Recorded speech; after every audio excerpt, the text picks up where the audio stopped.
Welcome back to Bridging Worlds. In our last session, we explored the linguistic soul of English and Urdu.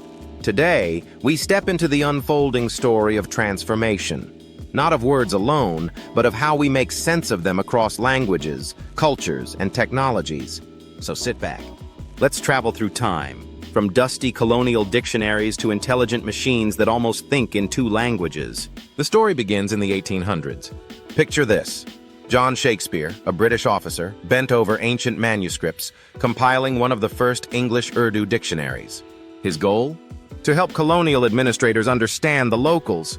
But the challenge wasn't just language, it was culture.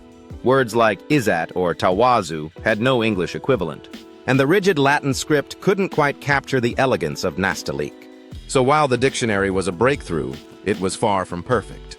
Back then, translation was an art. Human translators wrestled with meaning, tone, and poetry. Should they stay loyal to the original words? Or make them resonate with the reader in their own cultural world? This wasn't just language. This was diplomacy, emotion, power. Fast forward a century. The typewriter entered Urdu's world. But Urdu didn't go quietly into mechanical form. Its graceful script fought back. Each letter changed shape based on where it appeared. Diagonal flows, ligatures, and calligraphic flourishes confused metal keys. The solution? Urdu-specific typewriters, clunky, expensive, and still not quite right. Even early computers stumbled. Rendering Urdu on screen was like trying to paint with building blocks. But progress marched on. By the 1960s and 70s, translation met computers. The dream was simple. Type English, get Urdu. The reality? Not quite. Machines translated word by word, blind to nuance. Idioms turned into gibberish. Break a leg became a medical emergency. Still, it was a start. Rule-based systems tried hard, mapping grammar, syntax, and vocabulary. They worked well when language behaved. But when poetry or emotion entered the picture, the machines stumbled. Then came the internet, Unicode, and a quiet revolution. Finally, Urdu could live fully online, in its own script, with fonts like Pak Nastaliq bringing it to life. And with it came a new generation of translation systems. Statistical models emerged. They didn't rely on rules. Instead, they learned from millions of translated texts. The more they read, the better they guessed.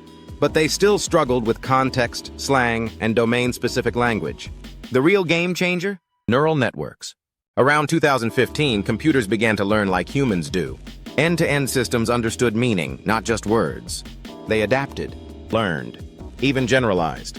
Then transformers arrived in 2017. No, not the robots. The models. These were faster, deeper, and eerily accurate. They didn't just translate, they understood structure, tone, and context. Today, English-Urdu translation lives in apps, browsers, chatbots. And it's far from perfect. It struggles with code switching. Muhe ek coffee chahiye strong wali still stumps the smartest AI. It trips over dialects, or poetry, or sacred texts. But the breakthroughs are undeniable. In hospitals, translation tools help foreign doctors speak with local patients. In classrooms, Khan Academy lessons are reaching students in Karachi and Kashmir. In business, platforms that speak Urdu are seeing real gains. One e-commerce platform increased sales by 43%, simply by localizing its content. Still, the road ahead is long. Urdu lacks the data riches of English or French. Models trained on it are fewer. Researchers are fewer still. And the stakes? High. Culture can't be copy-pasted. Poetry can't be parsed by math alone. Faith, honor, emotion, these don't always translate.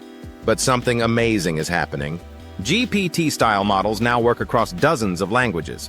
Open-source communities are building Urdu corpora. Mobile-first approaches bring translation to the palm of your hand. Voice-enabled tools bypass literacy barriers entirely. It's not just about machines learning Urdu. It's about Urdu shaping the future of machines. We began with ink on paper. We're now here at the edge of something extraordinary. The revolution in translation isn't just technological. It's human. It's about understanding, bridging, and honoring what makes us different. In our next session, we'll explore how to measure translation quality. When is it good enough? When does it fail? And how can we make it better?